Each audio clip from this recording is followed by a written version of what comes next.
Continuamos con Enlace Internacional. Como te anticipamos, justamente vamos a estar desarrollando la actualidad de las distintas temáticas de este proceso preelectoral en los Estados Unidos, donde se han dado varios debates y donde el 3 de noviembre se llevan a cabo las elecciones. Vamos a hablar entonces con Daniel Biotto, como lo habíamos anticipado, periodista mendocino, está radicado en Carolina del Norte y pertenece a la cadena Telemundo. Buenos días, Daniel, ¿cómo estás? Buenos días, un gusto saludarlos. Saludo a todo Mendoza y gracias por esta invitación. Bueno, queríamos consultarte justamente cuál es la situación de Estados Unidos en este contexto de elecciones que ya falta muy poquito, el 3 de noviembre. Faltan poco más de 2 semanas y, bueno, hay mucha expectativa, como se pueden imaginar. La situación aquí es muy tensa por 2 razones. Una es la situación por la pandemia, que ha tenido un impacto económico muy fuerte. Y la situación de salud pública que está generando la pandemia, una situación también extremadamente difícil. Y por otro lado está la situación política. El país está dividido, está polarizado como nunca antes. Hay quienes dicen, especialistas, historiadores, que el país no está dividido de la época de la Guerra Civil, para que ustedes tengan una idea. Y entonces la polarización es muy grande, la expectativa es enorme. El presidente Trump va perdiendo en las encuestas por más de 10 puntos sobre Biden.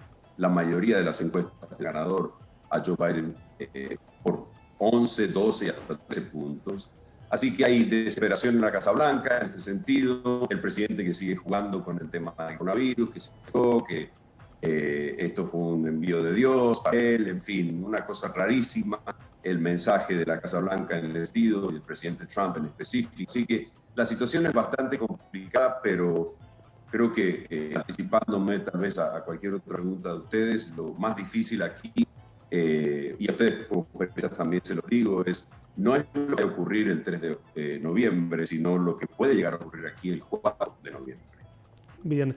Daniel, en relación a lo que plantea justamente a este contexto complejo, la situación política, pero la situación social en materia de conflictos, la situación racial, los distintos asesinatos de gatillo fácil que se han dado, han puesto ante la mirada del mundo la situación político-social de los Estados Unidos.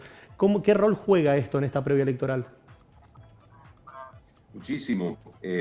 Por eso te mencionaba unas razones, el tema del coronavirus y el impacto económico que ha tenido. Mira, para darte una idea, en mi ciudad a 10 minutos de donde yo vivo, yo voy por una calle que está paralelo a una carretera, supongamos la costanera en Mendoza, y antes de llegar a una calle que es la calle principal de Charlotte, yo tengo que doblar a la derecha, hago 2 horas, estoy en mi trabajo, prácticamente en el centro de la ciudad.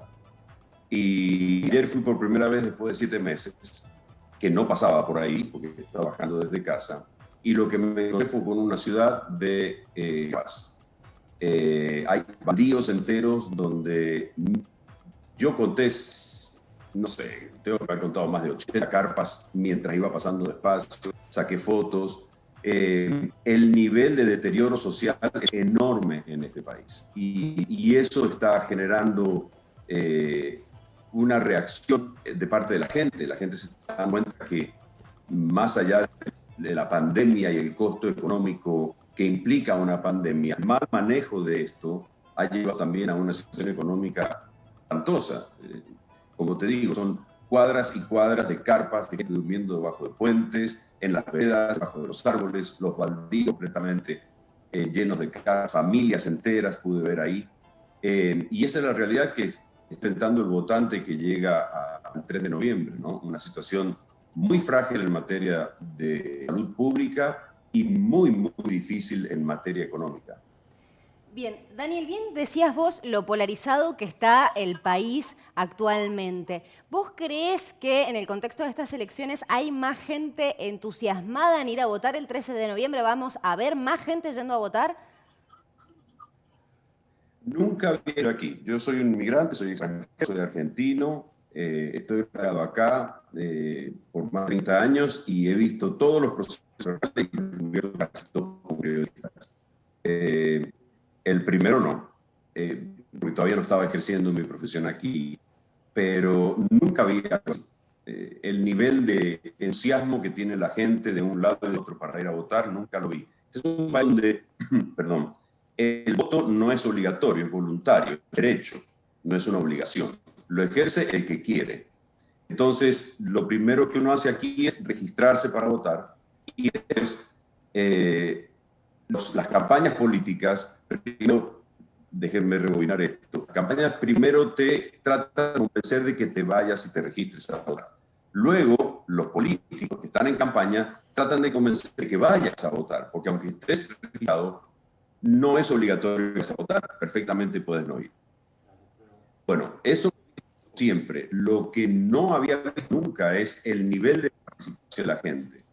En una como esta, donde hace 4 años atrás había 10 mesas de votación anticipadas que ya están abiertas a partir de hoy hay 33.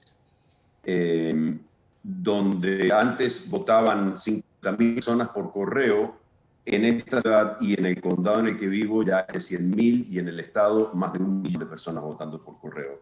Esto nunca. Entonces, este es el clima, además de lo que ya les contaba antes, de mucha incertidumbre, que nunca se ha vivido algo así.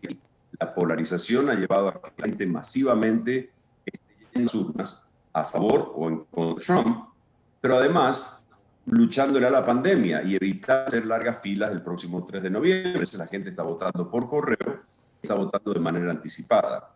Y no se sabe cómo van a manejar todo ese caudal de votos tan grande que hay para contar por correo y para contar de manera anticipada. Así que ese nivel de entusiasmo nunca he visto, como tampoco había visto el nivel de actividad de parte de un aspirante a la Casa Blanca, en este caso Trump, para la reelección, y tampoco había visto un nivel de agresividad tan grande de parte de los seguidores de Trump hacia los que no lo apoyan al presidente. Y eso es extremadamente peligroso en un país con muchísimas armas en la calle, hay más armas que los celulares aquí.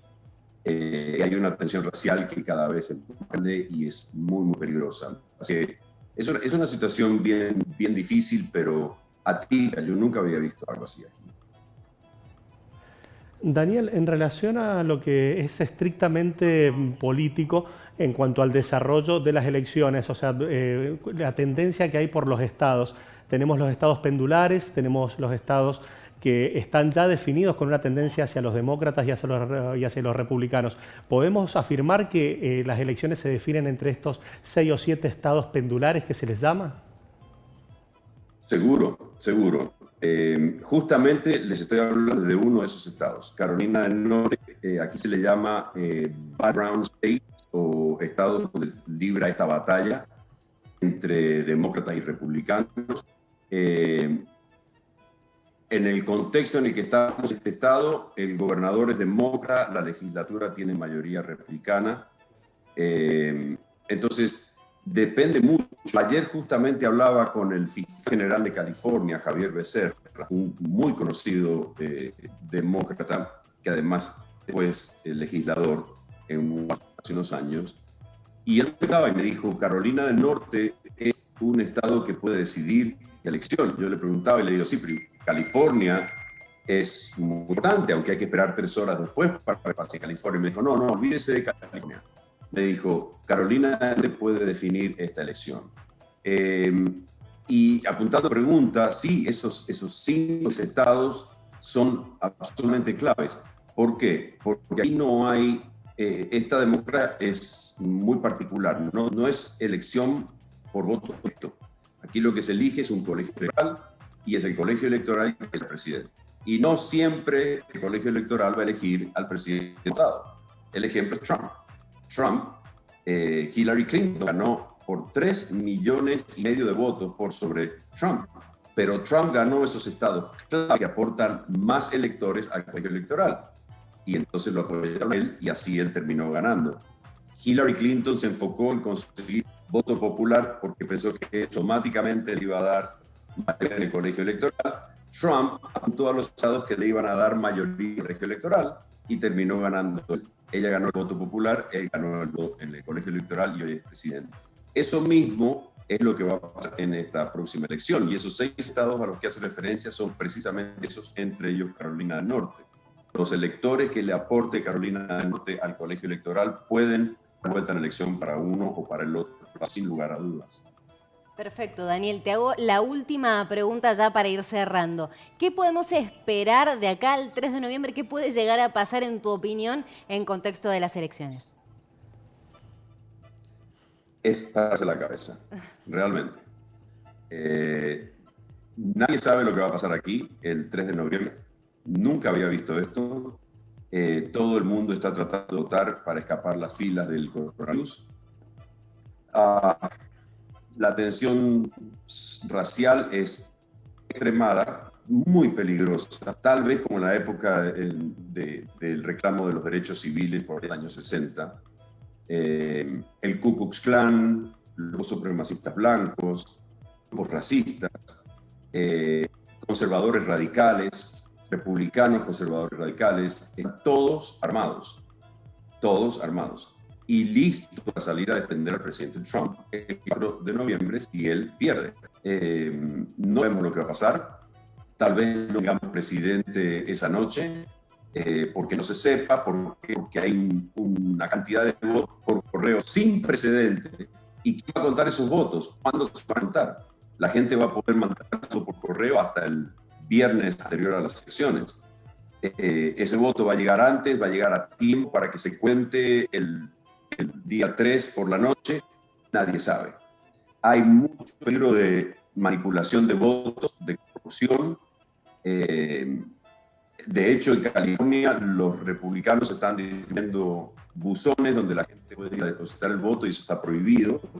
En fin, la situación es muy tensa, muy difícil. Si a eso no es suficiente, a la tensión racial que hay aquí y a lo que están pensando estos grupos radicales extremistas blancos, a eso hay que agregar el presidente Trump, que hasta hoy ha dicho que no está seguro de reconocer la victoria de Joe Biden si ganan los demócratas.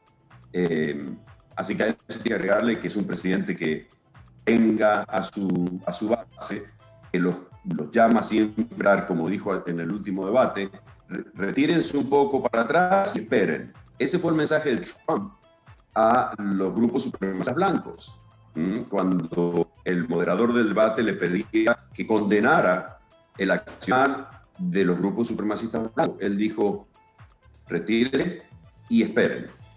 Básicamente le dijo, hey, estén listos hasta cuando yo les dé la señal y vamos con todo. Así que ese es el clima y si te tengo que dar una apreciación personal de lo que puede llegar por el martes por la noche o el miércoles, que creo que va a ser el día más difícil, cualquier cosa puede pasar aquí y ojalá no, porque sería realmente un desastre para la economía de este país, para la democracia de este país y para el bienestar de la gente.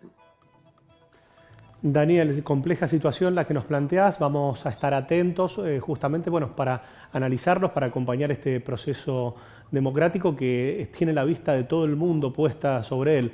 Así que de esta forma te agradecemos muchísimo tu tiempo, tu predisposición y seguramente te vamos a molestar en el corto plazo para ver cómo sigue esto. Con gusto. Un saludo grande para ustedes, para la audiencia de Acequia, para todo Mendoza y ha sido un gusto que nuevamente me inviten a estar con ustedes. Muchas gracias, Daniel.